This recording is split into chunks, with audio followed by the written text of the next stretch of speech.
देश है, देश में विरोध करने का सबको अधिकार है, सिर्फ अमित शाह को अधिकार थोड़ी है, सबके पास अधिकार है।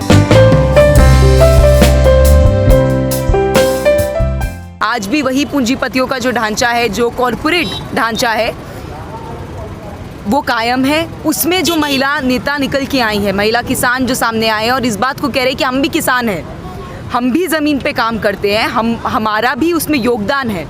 ये मेरे हिसाब से बहुत ही इस आंदोलन की एक बहुत बड़ी जीत भी है। और अभी हम गाज़ीपुर पे खड़े हैं, अलग अलग बॉर्डर की साइड पर महिलाएं आज सामने आ रही है, मन संभाल रही है। और ख़ास तौर पे टिकरी बॉर्डर पे अगर आज देखा जाए तो 40 से लेकर 50,000 महिलाएं वहाँ पर आई हैं, इस बात को कहते हुए कि हम भी किसान हैं, हम भी खेती करते हैं, हमसे भी सरकार बात करे। और ये सांझी लड़ाई है, हम भी हमारे आदमी लोगों के साथ खड़े हुए हैं इस लड़ाई के अंदर। तो क्या महिलाओं को अधिकार वो मिल रहे हैं, जैसे पहले इसको श्रम दिवस के रूप में मनाया जाता था, जैसे आपने देखिए बात साफ है। अभी अगर किसानी के ही तौर पे देखा जाए तो ऑक्सफैम ने एक स्टडी किया है जिसमें ये लिखा है कि 85% महिलाएं जो हैं वो खेती करती हैं, वो ज़मीन पे काम करती हैं, लेकिन सिर्फ 15% के पास अपना ज़मीन है। तो ये इतना गैर बराबरी उसमें भी है।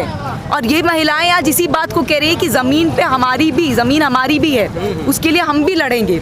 और आज जो इतना बड़ा अटैक ज़मीन के ऊपर हो रहा है, जो निजीकरण आज खेती का किया जा रहा है, वो उसमें भी अपनी भूमिका निभा रही है, कंधे से कंधा मिला के।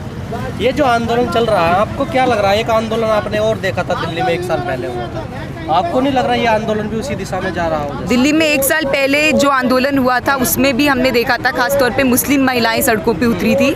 इस बात को उन्होंने, ये जो सरकार तथाकथित कहती है कि ये बहुत ऑप्रेस्ड महिलाएं हैं, उसको उन्होंने ख़त्म किया था और कहा था कि हम अपना संघर्ष लड़ सकते हैं, हम अपना आंदोलन कर सकते हैं।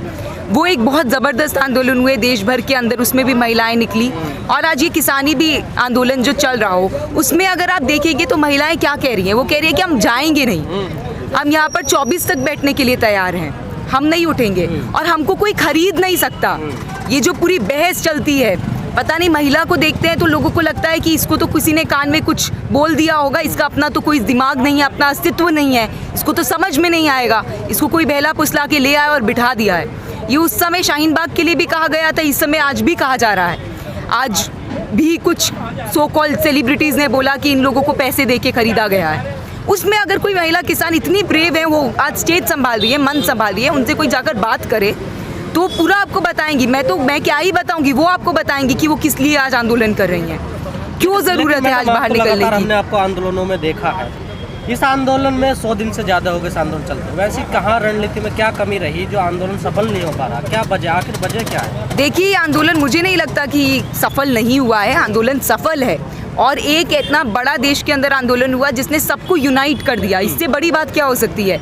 उत्तर प्रदेश से लेके हरियाणा से लेके पंजाब, उत्तराखंड, मध्य प्रदेश, राजस्थान, हर जगह के लोग यूनाइट हुए हैं, किसान यूनाइट हुए हैं और इस बात को कह रहे हैं कि हाँ, तुम हमेशा धर्म के नाम पे लोगों को देखते हो, धर्म के नाम पे कपड़े देख के तुम उनको आइडेंटिफाई करना चाहते हो। उस समय में भी जब सीएए का आंदोलन चल रहा था तो हमारे प्रधानमंत्री ने कहा था कि इनको कपड़े देख के पहचान सकते हैं कौन आंदोलनकारी हैं। और इस समय में भी कोशिश की गई, खालिस्तानी बोलने की कोशिश की गई, कभी कभी नक्सल बोलने की, कभी माओइस्ट बोले, कभी चाइना का बोले। अरे जो किसान है वो किसान है, वो कह रहे हैं हम किसान हैं, हम अपनी ज़मीन का अधिकार मांग रहे हैं, हम निजीकरण के खिलाफ लड़ रहे हैं। जैसे छात्र, एक बात मुझे लगता है कि बहुत ऑर्गेनिक हमारा भी किसानों के साथ एक रिश्ता है, क्योंकि हम भी अपने यूनिवर्सिटी में जो निजीकरण ये लोग करते हैं उसके खिलाफ बोल रहे हैं और वो लोग भी आज निजीकरण के खिलाफ एक बड़ी लड़ाई लड़ रहे हैं।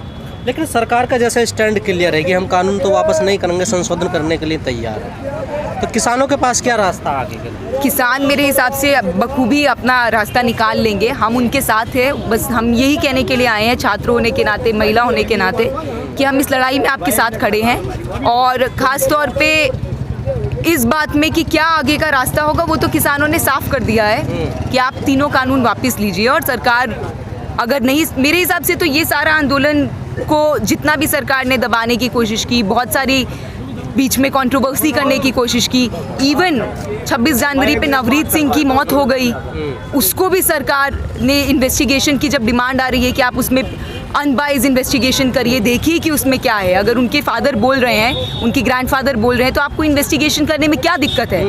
ये सब चीज़ें आ रही हैं, सरकार के पास ही इसका जवाब है। वो चाहे तो तीनों कानून वापस करे, अपने आप सब लेकिन जिस खत्म हो प्रकार जाए। आंदोलन चल रहा है इससे तो किसानों का नुकसान है ना, किसान शहीद भी हो रहे हैं, उनका काम भी छूट रहा है। नहीं, मेरे हिसाब से ये भी सवाल का जवाब किसान ही देंगे, और किसान ने इस बात को स्पष्ट कर दिया है कि जो लोग इस आंदोलन में शामिल हो रहे हैं, जो 4-4 महीने से यहाँ बैठे हैं, 100 दिन से ज़्यादा आंदोलन हो गया है ना, ये 100 दिन से ज़्यादा आंदोलन पे वो लोग ये नहीं कह रहे कि हम घबरा गए हैं, वो इस चीज़ पे खुश है कि हाँ आंदोलन हुआ है, हम आगे भी लड़ेंगे।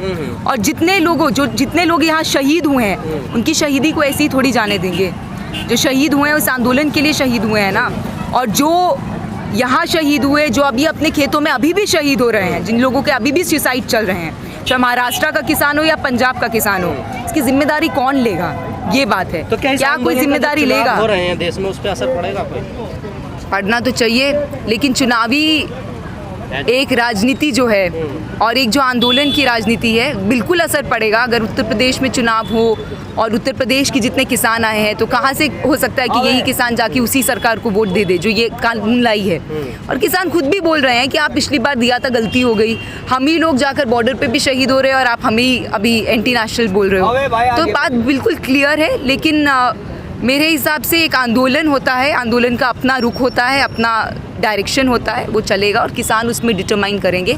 हम स्टूडेंट होने के नाते और दिल्ली के निवासी होने के नाते बस यही आज कहने के लिए आए थे कि हम आप लोगों के साथ खड़े हैं। पिछले 7 सालों से आप भी देख रही हैं मैडम, जो फैसले सरकार ने लिए हैं वो वापस तो नहीं हुए ना अभी तक। लेकिन आंदोलन भी तो कम नहीं हुआ, आंदोलन भी चल ही रहा है। कोई फैसला अगर उन्होंने वापस नहीं लिया तो वो क्या दिखा रहा है? हमारी गलती थोड़ी है, तानाशाही सरकार है ना।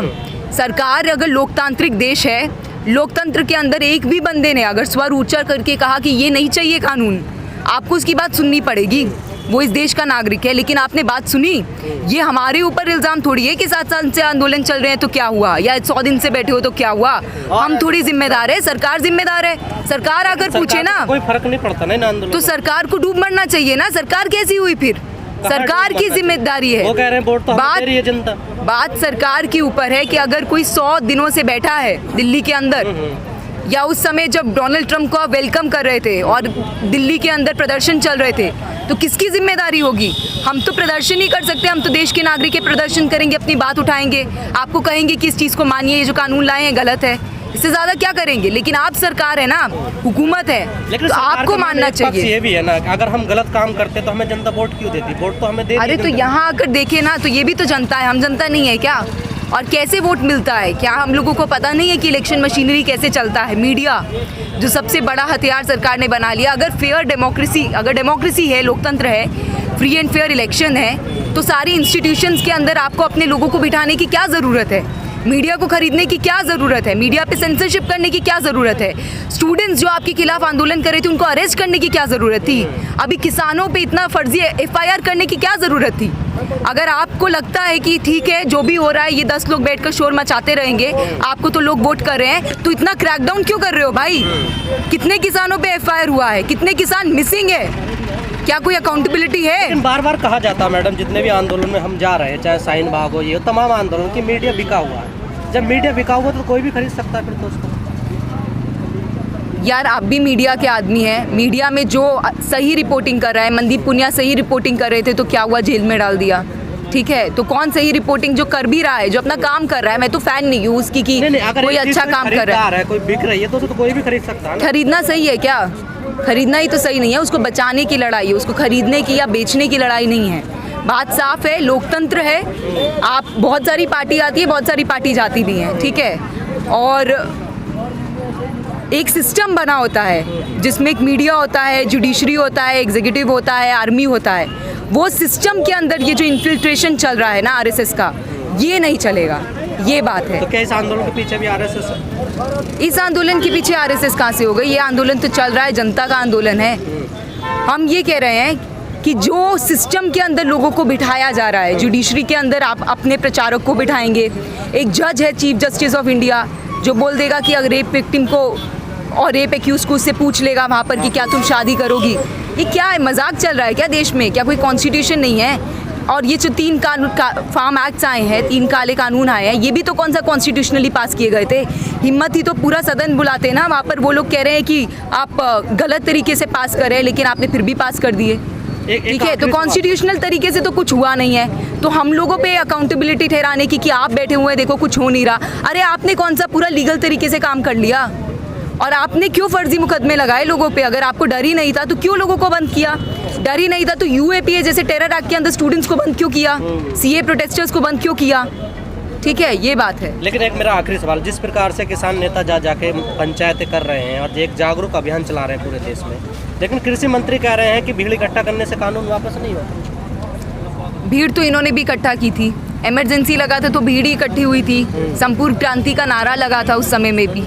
ठीक है, और देश आज़ाद भी भीड़ इकट्ठा होने से ही हुआ था। ठीक है, तो आंदोलन होते हैं, जनता के आंदोलन होते हैं, आंदोलन हुकूमत को गिरा भी सकते हैं। अभी शायद ये बहुत ज़्यादा अहंकार के अंदर है, लेकिन हुकूमत 24 आने में भी बहुत ज़्यादा समय नहीं है, गिर भी सकता है। ये भी तो सच्चाई है ना, वोट डालते टाइम तो लोग इन मुद्दों को भूल जाते हैं ना, जब तो कोई और ही मुद्दा होता है, ये तो आप भी जानते हैं। बड़ी बात अब वही बात है कि जिस दिन जनता समझ जाएगी कि शायद ये जो पूरा नफरत की राजनीति घोली जा रही है, उससे ऊपर उठ के भी हमारे खुद कुछ मुद्दे हैं, तो उस दिन शायद सब चीज़ें ठीक हो जाएं। लेकिन ये नफरत की जो राजनीति है, वो उतना ज़बरदस्त जहर है, इंजेक्शन है, जो हर समय चुनाव से पहले सरकार लगाता रहता है। और सिंपल बात है, ये तो मतलब कितना पुराना फॉर्मूला है, अस वर्सेस देम कर देता है। देखो तुम ये हो, वो अलग है, वो अलग दिखता है। और पूरा इनका, इन्होंने जो खुद कहा कपड़े देख के पहचान लो, कितने लोगों को पहचानोगे? बात साफ है, अलग अलग कपड़े वाले लोग यहाँ पर आ जाए हैं। हम महिलाएं हैं, यहाँ पर आपको सिख किसान दिखेंगे, आपको हरियाणा के किसान दिखेंगे हुक्का के साथ, सब आए हुए हैं क्योंकि मुद्दा एक ही है। और ऐसे बंगाल जा रहे हैं, कह रहे हैं हम विरोध करेंगे वहाँ पर, कितना सही है ये फैसला? सही है, अगर किसान चाह रहे तो जाएं, विरोध करें। देश है, देश में विरोध करने का सबको अधिकार है, सिर्फ अमित शाह को अधिकार थोड़ी है, सबके पास अधिकार है, करना ही चाहिए, क्या दिक्कत है?